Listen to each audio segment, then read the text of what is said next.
Hi friends.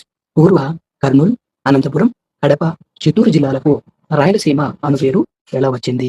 ముందుగా పూర్వ జిల్లాలు అని ఎందుకన్నానంటే, ఇప్పుడు పాలనా సౌలభ్యం దృష్ట్యా కొత్త జిల్లాలు ఏర్పడ్డాయి కనుక.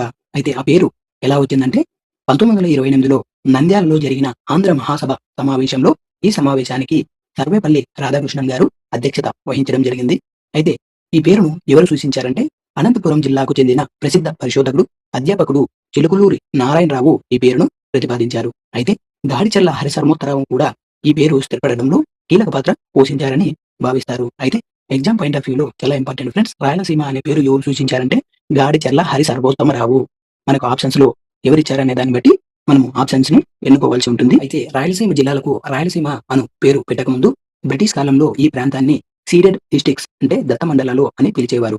1800లో నిజాం రాజు ఈ ప్రాంతాన్ని బ్రిటిష్ వారికి దత్తం సీడెడ్ చేయడం వల్ల ఆ పేరు వచ్చింది. అయితే దత్త మండలం అనేది బానిసత్వాన్ని సూచిస్తున్నట్లు భావించి మన వైభవాన్ని చాటేలా మార్చాలని నిర్ణయించారు. అయితే బ్రిటిష్ వారికి నిజాం ఎందుకు దత్తం చేశాడంటే 1798లో సైన్య సహకార ఒప్పందంలో భాగంగా వీటిని బ్రిటిష్ వారికి ఇచ్చింటాడు.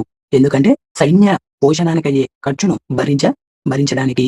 అయితే అర్థం ఏమనొస్తుందంటే రాయలసీమ అంటే రాయల అంటే శ్రీకృష్ణదేవరాయలు, సీమ అంటే ప్రాంతం లేదా భూభాగం అని అర్థం.